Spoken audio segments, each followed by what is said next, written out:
Assalamualaikum warahmatullahi wabarakatuh, sahabat Insan Pilihan TV. Dalam video kali ini saya akan menceritakan sebuah kisah kecerdasan Sayyidina Ali bin Abi Thalib yang memukau. Sayyidina Ali bin Abi Thalib adalah seorang sahabat yang sangat jenius. Ia dibesarkan oleh Nabi Muhammad SAW dan berkesempatan menemani Nabi selama 30 tahun. Ibnu Ishaq menceritakan dari Mujahid bin Jabir bahwa ketika suku Quraisy didera krisis pangan, Abu Thalib memiliki banyak tanggungan anak. Nabi SAW pun berinisiatif membantu mereka dengan mengajak pamannya yang kaya di antara Bani Hashim, yaitu Sayyidina Abbas. Lalu Nabi berkata kepada Sayyidina Abbas, "Paman, Abu Thalib memiliki banyak keluarga yang harus ditanggungnya. Padahal seperti engkau lihat sendiri, kita semua sedang mengalami kesulitan hidup. Bagaimana kalau kita menemui Abu Thalib dan membantunya meringankan bebannya? Aku akan mengasuh salah satu anaknya dan engkau juga akan mengasuh satu anaknya." Sayyidina Abbas menerima ajakan Nabi tersebut. Mereka berdua pun pergi ke rumah Abu Thalib. Setelah bertemu Abu Thalib, mereka berdua berkata, "Kami berdua ingin membantumu meringankan beban keluargamu dengan mengasuh anak-anakmu sampai keadaan yang sulit ini pulih kembali." Abu Thalib menjawab, "Tinggalkan Aqil bersamaku di sini. Masing-masing kalian boleh memilih selain dia." Setelah itu Nabi membawa Sayyidina Ali, sedangkan Sayyidina Abbas membawa Sayyidina Ja'far untuk dirawat dan dididik. Sejak itu Sayyidina Ali hidup bersama Nabi Muhammad hingga Allah mengangkat beliau menjadi Nabi dan Rasul. Sayyidina Ali pun mengikuti beliau, beriman kepada beliau dan membenarkan risalah beliau.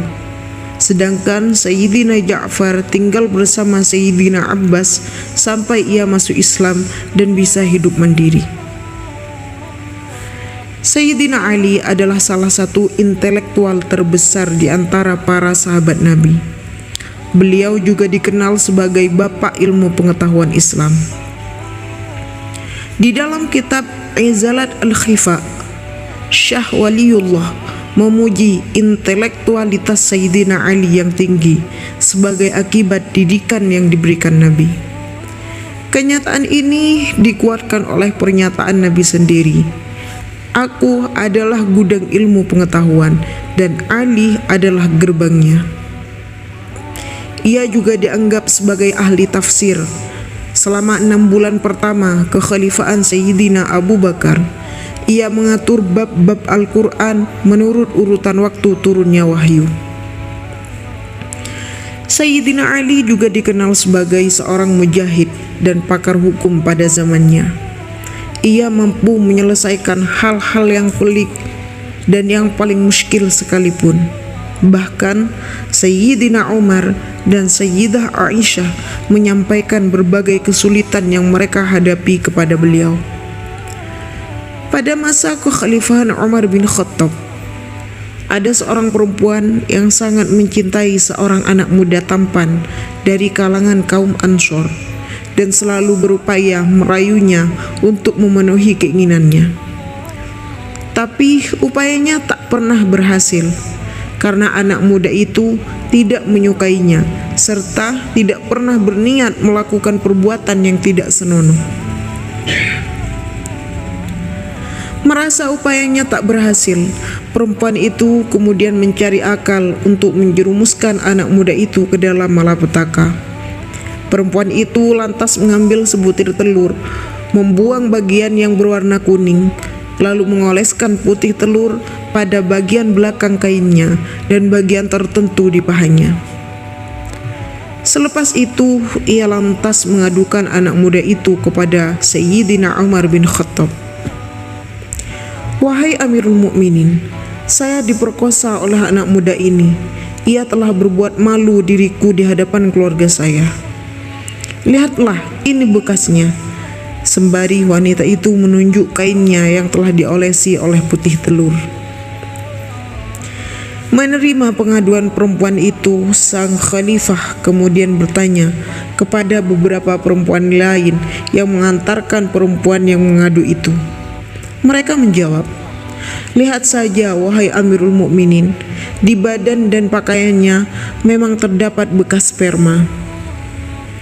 Atas dasar pengaduan yang diperkuat oleh beberapa orang saksi tersebut, sang khalifah bermaksud hendak menjatuhkan hukuman terhadap anak muda itu. Tetapi anak muda itu menyangkal tuduhannya serta menjelaskan, "Wahai Amirul Mukminin, demi Allah, perempuan ini hendak menjerumuskan diri saya ke dalam petaka. Saya tidak pernah berbuat mesum dan tidak pernah berniat melakukan perbuatan seperti itu. Perempuan itulah yang membujuk dan merayu saya, tapi saya senantiasa menolak ajakannya dan menjaga diri." Mendengar ucapan anak muda tersebut, Sayyidina Umar kemudian berpaling ke arah Sayyidina Ali bin Abi Thalib yang kala itu juga hadir dan bertanya kepadanya, "Wahai Abu Hasan, bagaimana pendapatmu mengenai perkara dua orang itu?" Sayyidina Ali bin Abi Thalib kemudian sejenak menatap wajah perempuan itu dan membaca air mukanya. Dia kemudian memeriksa cairan kental yang melekat di pakaian perempuan itu. Selepas itu, Sayyidina Ali meminta diberi air mendidih. Lalu dia menuangkan air tersebut di cairan kental yang melekat pada kain perempuan itu. Ternyata cairan itu telah membeku dan berubah menjadi berwarna keputih-putihan.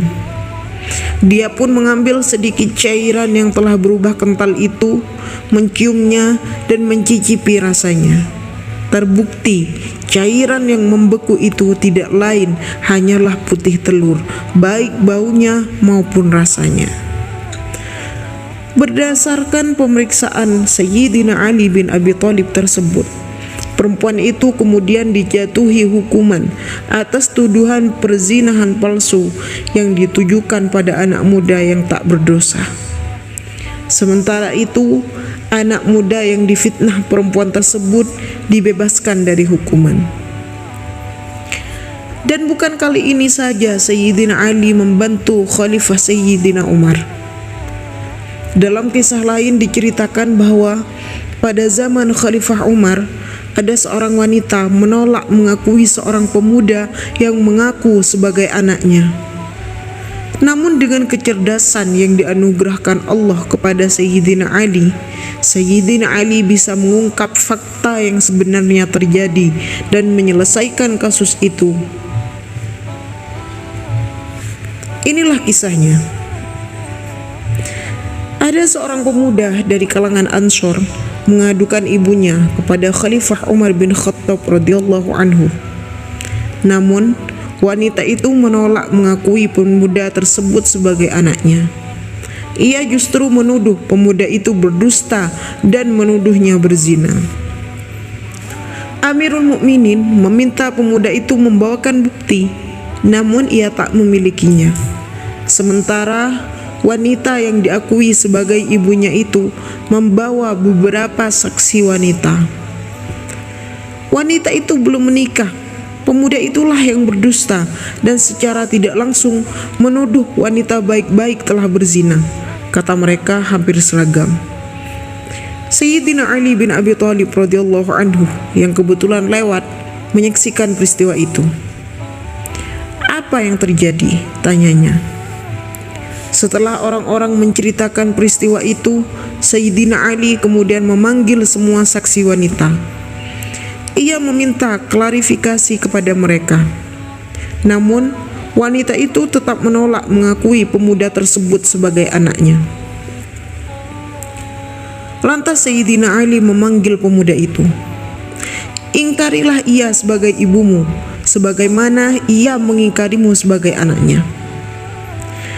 "Wahai putra paman Rasulullah Shallallahu Alaihi Wasallam, dia itu benar-benar ibuku." Sayyidina Ali kemudian berkata, "Ingkarilah ia sebagai ibumu. Aku akan menjadi ayahmu, Al-Hasan dan Al-Husain akan menjadi saudaramu. Baiklah kalau begitu, aku akan mengingkarinya sebagai ibuku." Sayyidina Ali mendekati wali wanita itu. "Bolehkah aku memutuskan terkait wanita ini?" "Boleh, putuskan saja wahai menantu Rasulullah."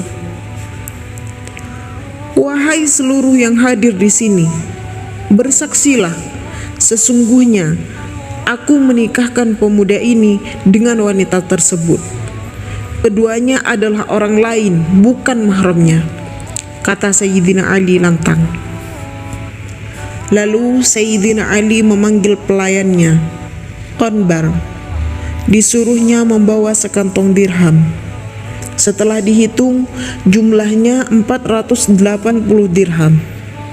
Uang itu menjadi mahar pernikahan mereka. "Gandenglah tangan istrimu, jangan kau kembali kepada kami sampai ada bekas pernikahan," kata Sayyidina Ali sebelum meninggalkan mereka. "Wahai ayah Al-Hasan," kata wanita itu, "demi Allah, ini adalah dosa. Aku tidak bisa menikah dengannya. Dia itu sebenarnya anakku." Semua orang kaget mendengar pengakuan wanita tersebut. Sejak tadi ia menolak mengakui pemuda tersebut sebagai anaknya. Bahkan bersikeras mengatakan pemuda itu telah berdusta.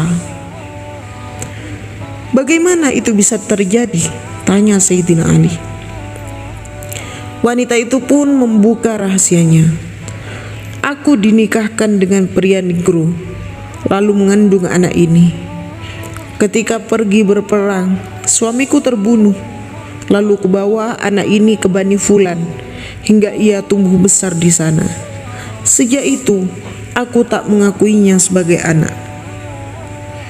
Aku adalah ayahnya Al-Hasan. Pertemukan pemuda ini dengan ibunya, sambungkan garis nasabnya." Demikian kecerdasan Sayyidina Ali mampu menyelesaikan masalah ini dengan baik.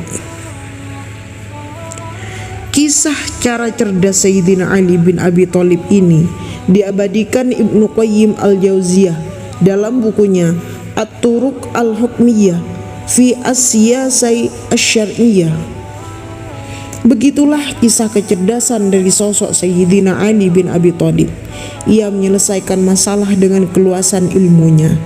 Sebetulnya masih banyak kisah lain yang menceritakan kecerdasan beliau. Wallahu a'lam bishawab.